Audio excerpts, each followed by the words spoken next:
Hi, everybody. I have a new chapter book that we're going to be reading together. I was really hoping that we'd be able to read this in school together, but this is the next best thing. So, the name of the book is Because of Winn-Dixie, and it's by a well known author named Kate DiCamillo. And I'm very excited to read this book with you. It is a very good story. I think you're going to love it. Let's begin. Chapter 1. My name is India Opal Bologna, and last summer my daddy, the preacher, sent me to the store for a box of macaroni and cheese, some white rice, and 2 tomatoes, and I came back with a dog. This is what happened. I walked into the produce section of the Winn-Dixie grocery store to pick out my 2 tomatoes, and I almost bumped right into the store manager. He was standing there all red-faced, screaming and waving his arms around. "Who let a dog in here?" he kept shouting. "Who let a dirty dog in here?" At first, I didn't see a dog. There was just a lot of vegetables rolling around on the floor, tomatoes and onions and green peppers. And there was what seemed like a whole army of Winn-Dixie employees running around waving their arms just the same way the store manager was waving his. And then the dog came running around the corner. He was a big dog and ugly. And he looked like he was having a real good time. His tongue was hanging out and he was wagging his tail. He skidded to a stop and smiled right at me. I had never before in my life seen a dog smile. But that is what he did. He pulled back his lips and showed me all his teeth.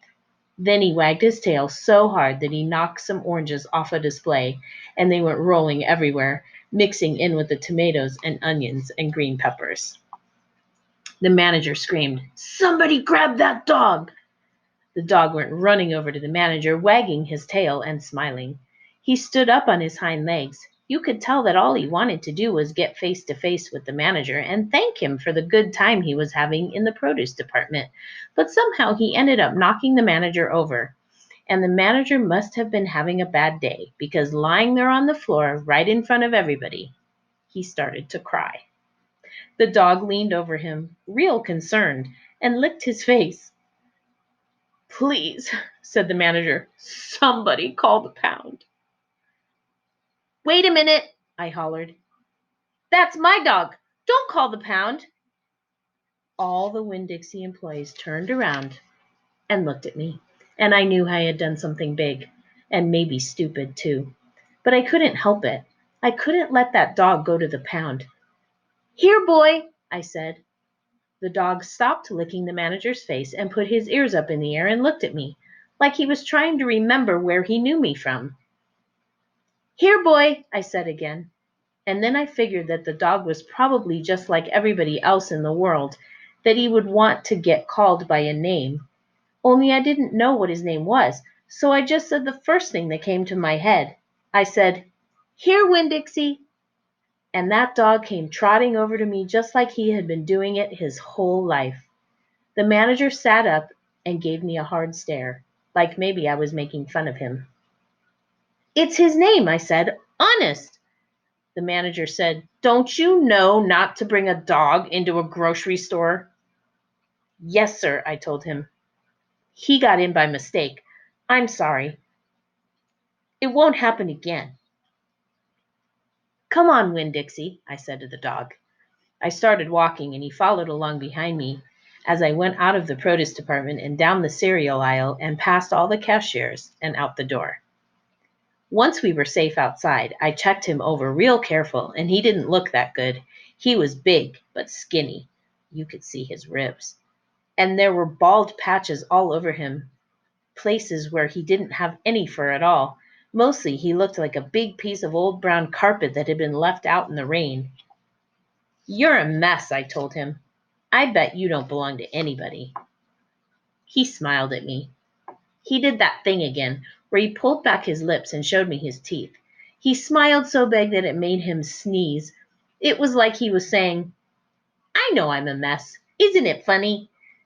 It's hard not to immediately fall in love with a dog who has a good sense of humor. "Come on," I told him. "Let's see what the preacher has to say about you." And the two of us, me and Winn-Dixie, started walking home. That's the end of chapter 1.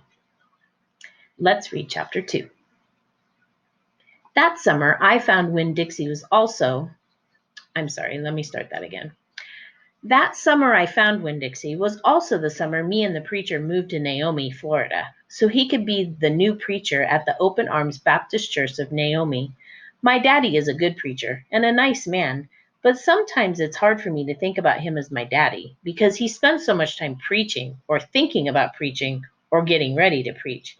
And so, in my mind, I think of him as the preacher.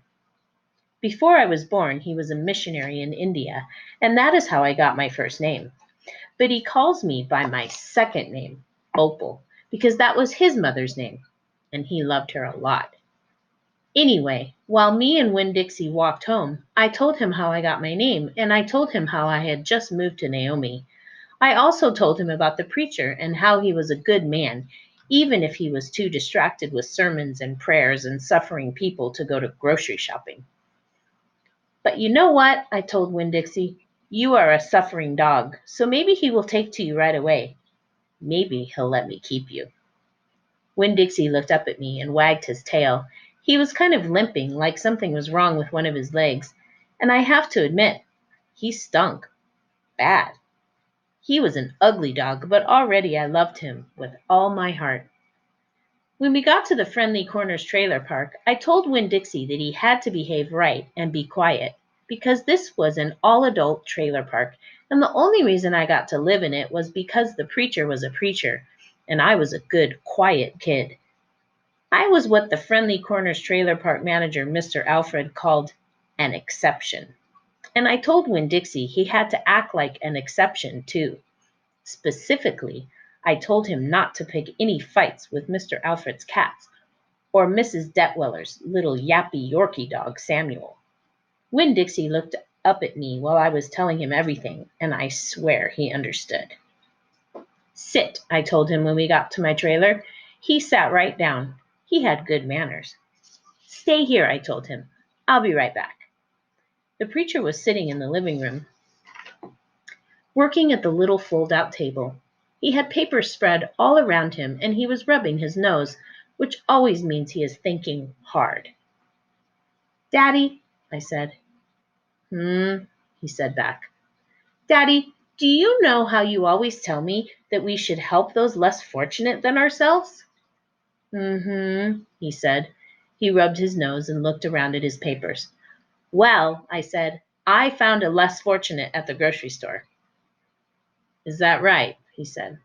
Yes, sir, I told him. I stared at the preacher really hard. Sometimes he reminded me of a turtle hiding inside its shell, in there thinking about things and not ever sticking its head out into the world. Daddy, I was wondering, could this less fortunate, could he stay with us for a while? Finally, the preacher looked up at me. Opal, he said, what are you talking about? I found a dog, I told him, and I want to keep him. No dogs, the preacher said. We've talked about this before. You don't need a dog. I know it, I said. I know I don't need a dog, but this dog needs me. Look, I said. I went to the trailer door and I hollered, Winn-Dixie! Winn-Dixie's ears shot up in the air and he grinned and sneezed, and then he came limping up the steps and into the trailer and put his head right in the preacher's lap, right on top of a pile of papers. The preacher looked at Winn-Dixie. He looked at his ribs and his matted up fur and the places where he was bald. The preacher's nose wrinkled up. Like I said, the dog smelled pretty bad. Winn-Dixie looked up at the preacher. He pulled back his lips and showed the preacher all of his crooked yellow teeth and wagged his tail and knocked some of the preacher's papers off the table. Then he sneezed and some more papers fluttered to the floor. What did you call this dog? The preacher asked. Winn-Dixie, I whispered. I was afraid to say anything too loud. I could see that Winn-Dixie was having a good effect on the preacher. He was making him poke his head out of his shell. Well, said the preacher, he's a stray if I ever did see one. He put down his pencil, and scratched Winn-Dixie behind the ears. And a less fortunate, too, that's for sure. Are you looking for a home? The preacher asked, real soft, to Winn-Dixie. Winn-Dixie wagged his tail. Well, said the preacher, I guess you found one. And that's the end of chapter 2. Now, I would like for you to promise me that you will not, if you happen to have this book, that you will not read ahead, because I'd like us to read this together, and that you won't watch the movie, because that kind of spoils the story. And the movie's always different than the book anyway, so I'd like you to maybe wait and just do that when we're all finished. That could be your reward. So you will have an assignment where you will have to answer some questions about these first 2 chapters of Winn-Dixie, because of Winn-Dixie. You're going to love this book.